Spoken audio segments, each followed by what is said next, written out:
મિત્રો આજે આપણે જોઈશું મેગ્નિફિસન્ટ મેરી એટલે કે આપણા ભારતનું કદાચ ભારત રત્ન કહી શકાય અને મણિપુરની અંદર જે જન્મ લેનાર આપણા ભારતની જે શૂટર કહી શકાય મિત્રો અને કે લજ્જા ગોસ્વામી હતી બરાબર. તો તેમણે બોક્સિંગ ચેમ્પિયન મેરીકોમ વિશે કીધું હતું કે મેરીકોમ એ પોતે એક અદ્વિતીય મુક્કેબાજ છે મિત્રો, જેમણે ભારત દેશને ઘણા બધા મેડલ બી અપાવ્યા છે અને ઇન્ડિયન આવનારી જનરેશન માટે પોતે રોલ મોડેલ છે.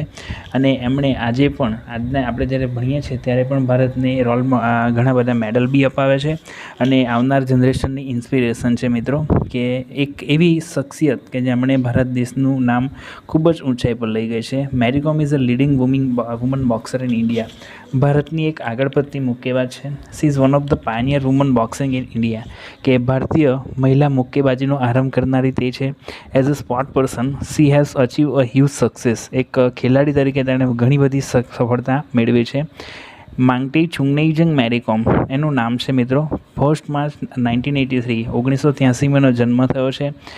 Small village of Kangathei in the northern state of Manipur, કે નોર્થન સ્ટેટ ઓફ મણિપુરની અંદર એમનો જન્મ થયો છે 1983ના દિવસે 1 માર્ચ મણિપુરમાં એનો જન્મ થયો હતો મિત્રો. અને નાનકડા ગામમાં જન્મેલી મેરીકોમે ભારતને ઘણા બધા ગોલ્ડ મેડલ અપાવ્યા છે. As a child, along with her 2 younger sister and brother, work in a paddy field, did household work and went to school. મિત્રો, એ જ્યારે નાની હતી ત્યારે તેની બે નાની બહેનો અને એક ભાઈ સાથે ચોખાના ખેતરમાં કામ કરતી. She was not very good at study. ભણવામાં હોશિયાર નહીં હતી, but she could run fast and she could also throw javelin considerable long time. તે દોડવામાં ખૂબ એક્સપર્ટ હતી અને ભાલો દૂરના અંતર સુધી ફેંકી શકે છે. And above all this she could punch hard. આ બધાથી વધારે પણ એ મુક્કો મારવાની કેપેસિટી ધરાવતી. મતલબ બાળપણથી જ એનામાં ક્ષમતા હતી કે મુક્કેબાજીમાં, અને એણે એનું કરિયર મુક્કેબાજીમાં બનાવ્યું મિત્રો. એ દોડી શકતી હતી, ભાલો ફેંકી શકતી, ભણવામાં હોશિયાર નહીં હતી, પણ એની પાસે જે સ્પેશિયાલિટી હતી ને મિત્રો, એમાં એમણે પોતે સ્પેશિયલ વર્ક કર્યું બરાબર. In 1980, Dingko Singh, a boxer of Mary Kom state, come back with the gold medal from Asian game in Bangkok.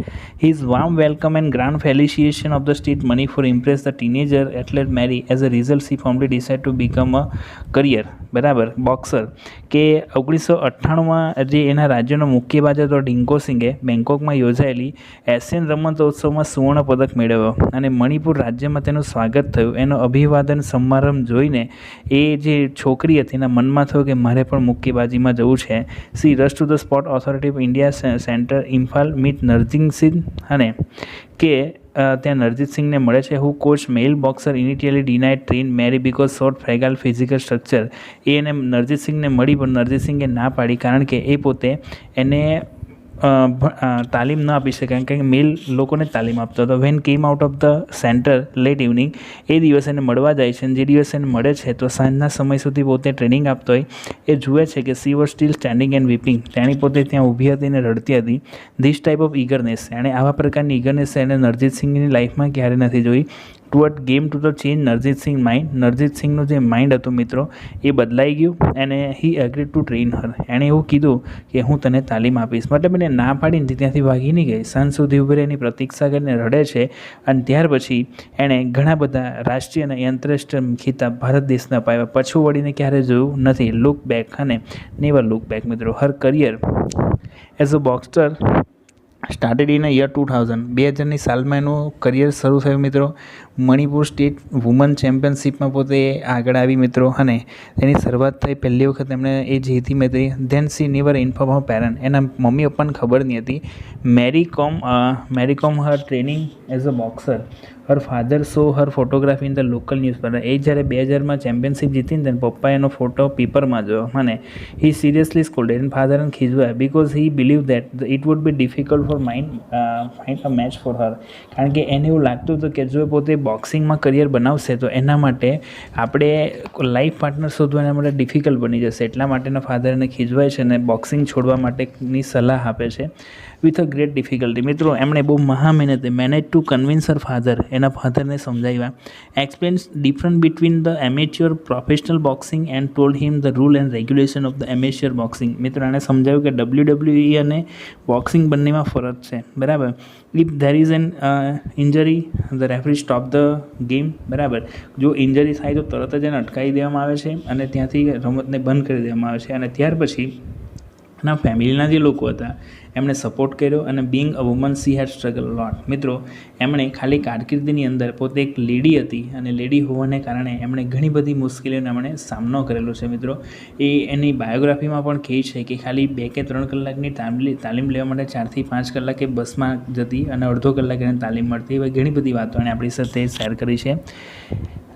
Four her constant battle overcome prejudice and challenge outside and inside the ring. મતલબ રિંગની અંદર જ નહીં પણ બહાર પણ ઘણા બધા આલોચન કરનારા લોકો હતા. She openly accept when she started she had no encouragement, no support. કોઈનો સપોર્ટ નહીં મળતો, કોઈ પ્રોત્સાહન નહીં મળતું. It was very hard because she came from the poor family. પોતે પુઅર ફેમિલીમાંથી આવે છે. હાર્ડશીપ 4 to 5 years, 4 થી 5 વર્ષ તેણે ખૂબ જ મુશ્કેલીમાં પસાર કર્યા. She recall that days when she never had a money to proper kit. મિત્રો એણે યાદ કર્યા કે એ દિવસ એવા હતા કે જે દિવસે પોતે કિટ પણ ખરીદી નહીં શકે, એની પાસે પહેરવા માટે શૂઝ પણ નહીં હતા. Use to travel long distance bus or train. પોતે બસ અને ટ્રેનમાં બેસીને લાંબા અંતર સુધી એ પોતે મુસાફરી કરવી પડતી. એ મેરી કોમે પોતે કર્યું છે. The prime reason for Mary to take boxing career, કે આજે બોક્સિંગને કરિયર તરીકે પસંદગી કરવા પાછળનું કારણ એટલું હતું કે farming depend on family toward the better livelihood, કે એના ફાધર કે એના મમ્મી પપ્પા એક સારી જિંદગી જીવી શકે. The other strong reason prove to be people wrong who very discouraging make remark her. જે લોકો એમ કહે છે ને કે છોકરીથી નહીં થઈ શકે તેને પ્રૂવ કરવા માટે પણ એણે પોતે આ કરિયર પસંદ કર્યું. બોક્સિંગ કન્સિડર રિસ્પેક્ટેબલ વુમન, કે જે લોકો બોક્સિંગમાં જોડાતા હતા તેની સાથે આ લોકો ખૂબ જ ભેદભાવભર્યું વર્તન કરતા. એના નેબર હતા, રિલેટિવ હતા, બધા જ લોકો એના માટે કોઈ ઇલ થિંગ કહેતા હતા. But she form that she could be stop people by taking, બરાબર. એણે બોલીને જવાબ નહીં આપ્યો પણ શું કહે, એણે સક્સેસ મેળવવાની હતી અને સક્સેસ મેળવીને એમણે બધાને રોંગ પ્રૂવ કર્યા.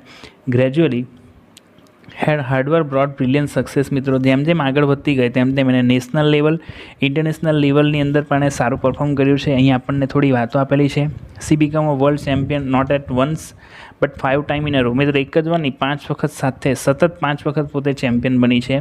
બ્રોન્ઝ મેડલ મળ્યો છે એશિયન ગેમ 2010માં. મિત્રો ઓલિમ્પિક 2012 લંડનમાં એને ઓલિમ્પિકમાં પણ મેડલ મળેલો છે. Gold medal in Asian game 2014ની અંદર સાઉથ કોરિયામાં રમાયેલી એશિયન ગેમમાં પણ એને ગોલ્ડ મેડલ મળ્યો છે. અને આના કારણે એને 2003માં અર્જુન એવોર્ડ આપવામાં આવેલો છે અને 2006ની અંદર પદ્મશ્રી આપેલો છે. મિત્રો પદ્મભૂષણ 2013 અને રાજીવ ગાંધી ખેલ રત્ન 2009ની અંદર એને મળેલો છે. Her greatest achievement has been fact that much her success come after caesarean birth of 2 twins. મિત્રો એના સૌથી મહાન સિદ્ધિ તો એ છે કે એમ કહેવાય કે એણે સર્જરી કરાવીને 2 જોડિયા બાળકને જન્મ આપ્યો છે. She frankly accepted it was difficult to back because had out of the ring. મિત્રો કે બાળકના જન્મ આપ્યા પછી એના માટે ડિફિકલ્ટ હતું કે ફરી પાછી રિંગમાં જઈ શકે. It was hard to regain my physical fitness, કે એની ફિટનેસ પણ એટલી નહોતી. મિત્રો કારણ કે generally in our Indian culture અને nobody allowed to go for this kind of activity અને after marriage. So she is also thinking about that what happened in the ring. Okay, does it come back, she is doing comeback or not? Okay, that kind of question arise from her. No one expect to be win even my parent didn't it would be possible. બધા જ ના પડતા હતા કે આવું ન થઈ શકે. પણ એણે એની ક્રેડિટ એના જે હસબન્ડ હતો માય હસબન્ડ કે ઓનલર કોમ, કે એનો હસબન્ડ હતો કે ઓનલર કોમ, એમણે એને અટકાવી નહીં. મોસ્ટ મેન ભારતની અંદર મોટે ભાગે મેરેજ થઈ ગયા પછી એની વાઇફ્સને મેરેજ પછી બહુ મોટે ભાગે પરમિશન આપવામાં નથી આવતી. My husband told me I should continue to play for as many year as I wanted. અને એના જે હસબન્ડ હતો એમણે કહી દીધું કે તારે જેટલા બી વર્ષો તારે રમતમાં જવું હોય એટલા વર્ષો સુધી તું રમી શકે છે. તારી ઈચ્છા શક્તિ હોય ત્યાં સુધી તું પોતે દેશની સેવા કરી શકે છે. અને ત્યાર પછી મિત્રો કે મમ્મી પપ્પા પણ ના પાડતા હતા, પણ એના 2 સિઝેરિયન એના જે સિઝન પછી 2 ટ્વિન્સ હતા પછી પણ એણે ચાલુ રાખ્યું as a pioneer of the woman boxing in India. Mary already inspiration for many other who have follow the ફૂટસ્ટેપ. બરાબર, કે ઘણા બધા લોકો જે લોકો કરિયર બનાવવા માંગે એના માટે એક રોલ મોડેલ છે. 2013ની અંદર અનબ્રેકેબલ પ્રિયંકા ચોપરા, 2014માં મેરી કોમ, તમે મૂવી જોયું હશે. સેમ આ જે લેસન છે એના પરથી જે મૂવી બનેલું છે.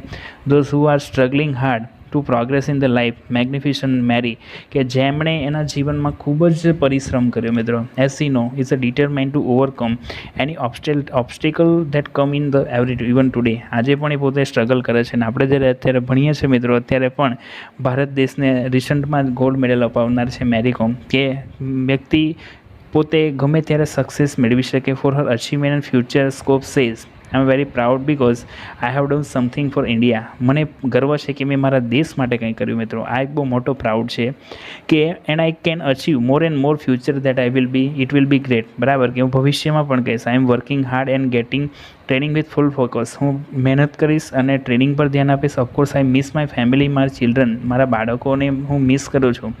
બટ સેક્રિફાઈસ, હું આજે મારું બલિદાન આપું છું મારા દેશ માટે છે. અને I will do my level best. મારે મારા દેશ માટે કંઈક કરવું છે મિત્રો. અને આજે પણ એ મેરી કોમ જ્યારે પણ કોઈ આંતરરાષ્ટ્રીય કક્ષાની કોઈ સ્પર્ધા યોજાય છે, આજે પણ ભારત દેશનું પ્રતિનિધિત્વ કરે છે. અને ખાલી પ્રતિનિધિત્વ નહીં, આપણા દેશને ગોલ્ડ મેડલ બી અપાવે છે, બ્રોન્ઝ મેડલ બી અપાવે છે. તો એ છે મેરી કોમ, જે આપણા લોકો માટે એક ઇન્સ્પિરેશન છે.